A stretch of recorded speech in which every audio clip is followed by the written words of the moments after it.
निर्गमन ग्रंथ। निर्गमन ग्रंथ बाइबल की दूसरी पुस्तक है। ये किताब उत्पत्ति ग्रंथ की कहानी को आगे लेकर चलती है, जहां अंत में हम पढ़ते हैं कि इब्राहिम का पोता याकूब और उसके 12 पुत्र और उसके 70 लोगों का बड़ा परिवार सब मिस्र में बस गए।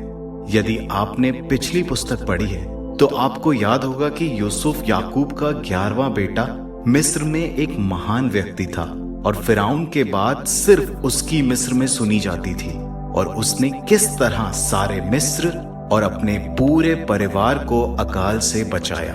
तो फिरौन ने उसके पूरे परिवार को मिस्र में आकर बसने का निमंत्रण दिया, और फिर धीरे धीरे मिस्र में याकूब मर गया और उसके सभी पुत्र भी मर गए। अब 400 साल गुजर चुके हैं और निर्गमन की कहानी शुरू होती है। इस कहानी का शीर्षक निर्गमन किताब के पहले भाग के हिसाब से रखा गया है। किताब का दूसरा भाग सिनै पर्वत पर और उसके नीचे हुई घटनाओं पर आधारित है। सबसे पहले बात करेंगे पहले भाग के बारे में। तो इजरायली अभी मिस्र में फल फूल रहे हैं और उनकी संख्या दिन प्रतिदिन बढ़ती जा रही है। अब यहाँ हम ईश्वर के उसी आशीर्वाद को याद करें जो उसने मानव जाति को अदन वाटिका में दिया था, और फिर सारी मानव जाति ने ईश्वर के विरुद्ध पाप किया, ईश्वर की आज्ञा छोड़ अपने लिए अच्छा बुरा तय करने का फैसला किया। लेकिन ईश्वर ने इब्राहिम के द्वारा फिर से संपूर्ण मानव जाति को आशीर्वाद प्रदान किया। लेकिन ये नया फिरौन इजराइल को आशीर्वाद के रूप में नहीं देखता था। उल्टा वो सोचता था कि इनकी बढ़ती आबादी के कारण एक दिन शायद वो मिस्र पर आक्रमण करेंगे और उसको अपने अधिकार में कर लेंगे। इजरायलियों के द्वारा ईश्वर समस्त मिस्र को भी आशीर्वाद देता था, लेकिन उत्पत्ति ग्रंथ के समान मनुष्य एक बार फिर ईश्वर के आशीर्वाद से अपना मुंह फेर लेता है, और यहाँ फिरौन फैसला करता है कि वो ईश्वर की आशीष के मूल स्रोत इजरायलियों का विनाश कर देगा। वो बड़ी क्रूरता से और जबरदस्ती से उन्हें अपना गुलाम बना लेता है और फिर एक आदेश जारी करता है जिसमें वो इजराइल के सभी नवजात लड़कों को नील नदी में फेंकने का आदेश देता है। इस फिरौन का राज्य ये दर्शाता है कि कैसे संपूर्ण मानव जाति ईश्वर के खिलाफ विद्रोह करती है। फिरौन ने अपने हिसाब से अच्छाई और बुराई का निर्णय किया, इतना कि इजरायलियों के मासूम बच्चों की हत्या उसके हिसाब से सही थी।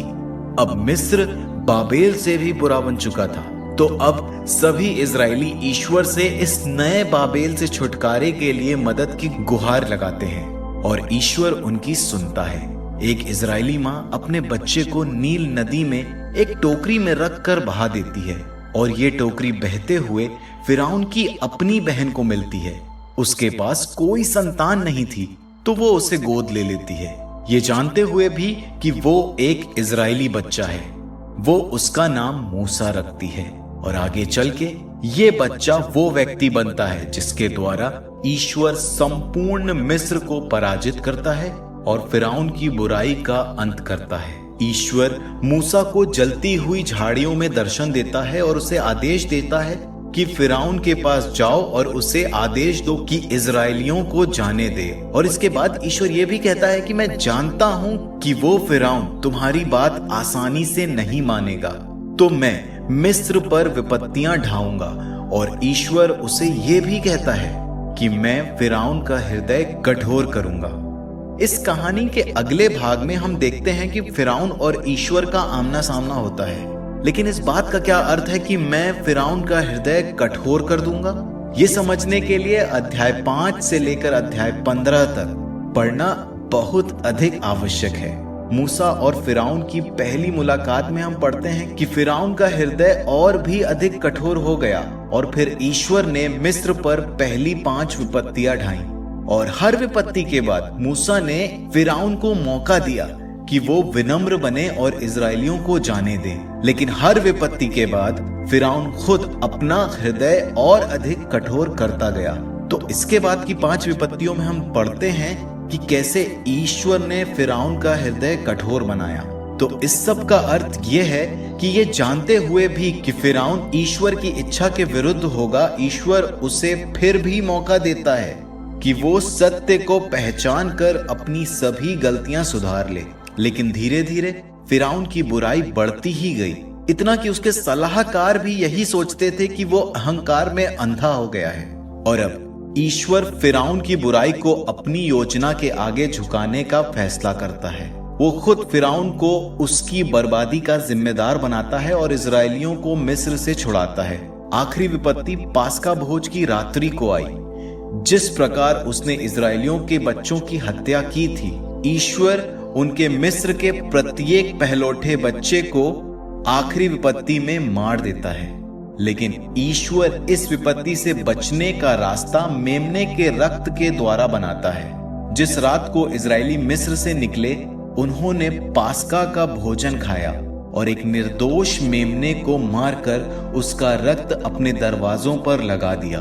और जब मिस्र पर विपत्ति आई तो जिन घरों पर मेमने का रक्त लगा था, ईश्वर ने उन घरों को छोड़ दिया और बाकी सभी के पहलौठे बच्चे मर गए। इसलिए हर साल इजरायली इस रात को ईश्वर के न्याय और दया की याद में मनाते हैं। लेकिन फिरौन अहंकार के कारण अपना खुद का पहलौठा बेटा खो देता है और वो मजबूर होकर इजरायलियों को मिस्र से जाने देता है। तो सभी इजरायलियों का मिस्र से निर्गमन होता है और वे वहां से निकल जाते हैं। लेकिन उनके वहां से निकलते ही फिरौन अपना हृदय फिर बदलता है और यह निर्णय करता है कि वो इजरायलियों का विनाश कर देगा और वो अपनी सेना लेकर इजरायलियों के पीछे जाता है। लेकिन ईश्वर इजरायलियों के साथ था।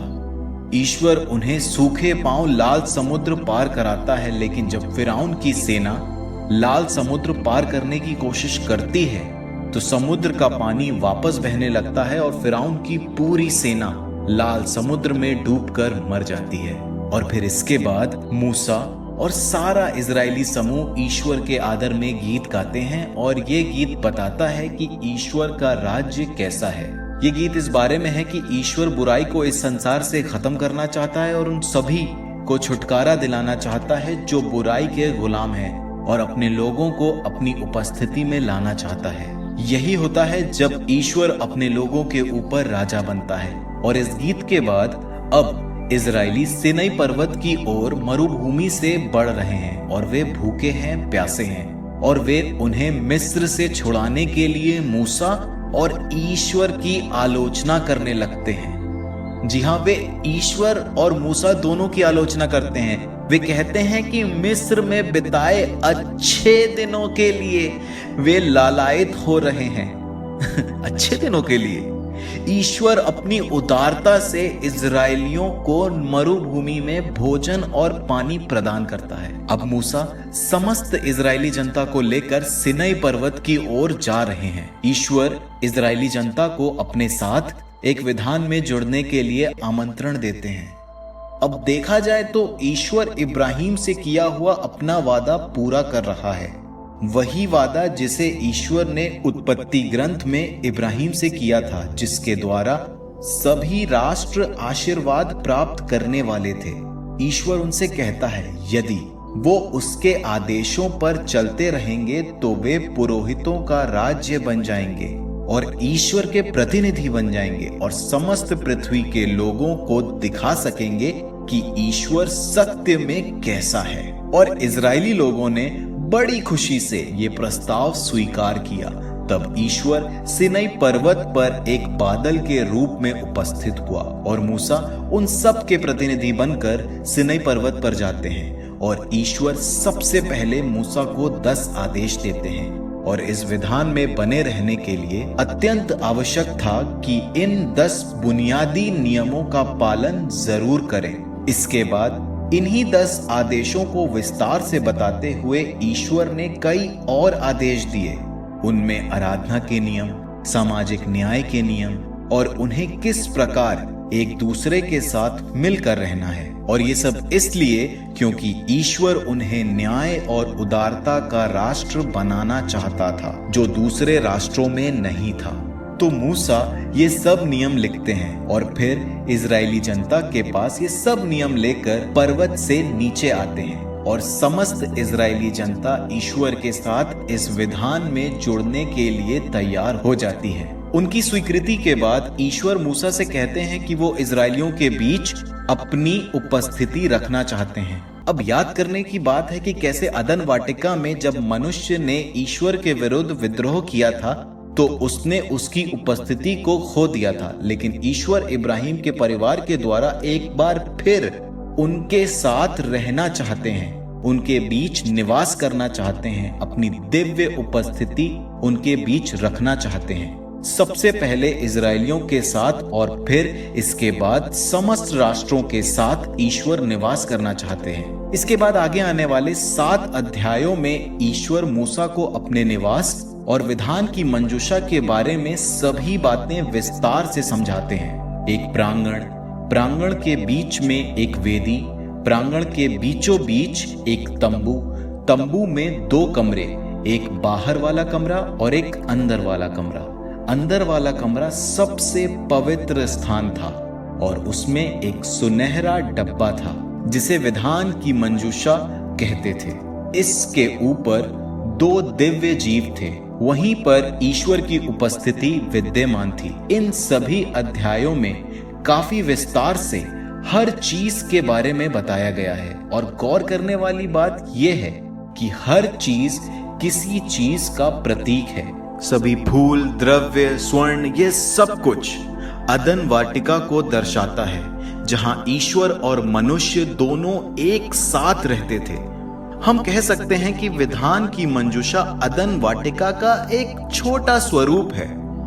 ये वो स्थान है जहां पर ईश्वर और इजरायली एक साथ शांति में निवास कर सकते हैं। लेकिन आगे हम पढ़ते हैं कि इजरायली एक बहुत बड़ी गलती करते हैं। इजरायली ईश्वर के साथ अपने विधान को तोड़ते हैं। जब मूसा पर्वत पर ऊपर था और जब विधान की मंजूषा के लिए ईश्वर उसे विस्तार से समझा रहे थे, नीचे इजरायली जनता का धैर्य खत्म हो गया और वे मूसा के भाई हारून से कहते हैं कि उनके लिए एक देवता, एक स्वर्ण बछड़ा बनाएं जिसकी वो आराधना कर सकें, उस ईश्वर को मानकर जिसने उन्हें मिस्र की गुलामी से मुक्त किया। ईश्वर की उपस्थिति उस पर्वत पर थी और वो उसको अपनी आंखों से देख भी रहे थे। लेकिन यहाँ नीचे वे ईश्वर द्वारा दिए गए आदेशों में पहले 2 आदेश तोड़ने को अभी से तैयार थे। ईश्वर जानता था कि वहां नीचे क्या हो रहा है, तो सबसे पहले वो मूसा को बुलाता है और उससे कहता है कि वो इजरायलियों का विनाश करेगा और मूसा के द्वारा एक नया राष्ट्र उत्पन्न करेगा। परंतु मूसा उनके लिए प्रार्थना करते हैं। मूसा ईश्वर से कहते हैं कि यदि तू इनको खत्म कर देगा तो इब्राहिम के साथ तेरे वादे का क्या होगा, और फिर दूसरे राष्ट्र तेरे बारे में क्या सोचेंगे कि तूने अपने ही लोगों का विनाश कर दिया। ईश्वर मूसा की प्रार्थना को स्वीकार करते हैं। ईश्वर संपूर्ण राष्ट्र को क्षमा करते हैं, परंतु उन लोगों का न्याय करते हैं और अपने विधान का नवीनीकरण करने का वादा करते हैं। और यहाँ ईश्वर पहली बार मूसा से अपने चरित्र का वर्णन करते हैं। ये कहते हैं, प्रभु एक करुणामय तथा कृपालु ईश्वर है। वो देर से क्रोध करता और अनुकंपा तथा सत्य प्रतिज्ञता का धनी है। वो 1000 पीढ़ियों तक अपनी कृपा बनाए रखता और बुराई, अपराध और पाप क्षमा करता है। इसमें हम देख सकते हैं कि ईश्वर दयालु है, लेकिन अगर वो अच्छा है तो उसे बुराई को भी हराना जरूरी है। और सबसे बढ़कर ये बात है कि ईश्वर अपने वादे का पक्का है, ये जानते हुए भी कि जिन लोगों के साथ वो अपना विधान ठहरा रहा है वो उसके प्रति ईमानदार नहीं रहेंगे। तो अपने विधान का नवीनीकरण करने के बाद ईश्वर मूसा को आदेश देता है कि वो जाए और विधान की मंजूषा का निर्माण करे। और एक और बार हम आने वाले 5 अध्यायों में विस्तार से विधान की मंजूषा के बारे में पढ़ते हैं। आखिरी अध्याय में हम पढ़ते हैं कि विधान की मंजूषा बनकर तैयार हो गई और ईश्वर की उपस्थिति उस तंबू में भर गई। मूसा तंबू के अंदर जाने का प्रयास करता है लेकिन वो अंदर नहीं जा पाता है और इसी के साथ ये किताब यहाँ खत्म होती है। गौर करने वाली बात है कि शुरुआत में फिरौन इजरायली और उनके ईश्वर के विधान का दुश्मन था, लेकिन जब किताब खत्म होती है तो यहाँ हम देखते हैं कि अब इजरायली स्वयं ही ईश्वर के साथ अपने विधान का दुश्मन बन गया है, परंतु ईश्वर लगातार उन्हें आशीर्वाद प्रदान करता है। अब सवाल यह है कि ईश्वर की अच्छाई, ईश्वर की ईमानदारी, ईश्वर की भलाई, ईश्वर की नम्रता कैसे उसके अपने विधान के लोग इजरायलियों की बुराई के साथ मेल खाएगी। इस बात का जवाब अगली पुस्तक में मिलता है जिसका नाम है लेवी ग्रंथ। लेकिन तब तक के लिए ये था निर्गमन ग्रंथ।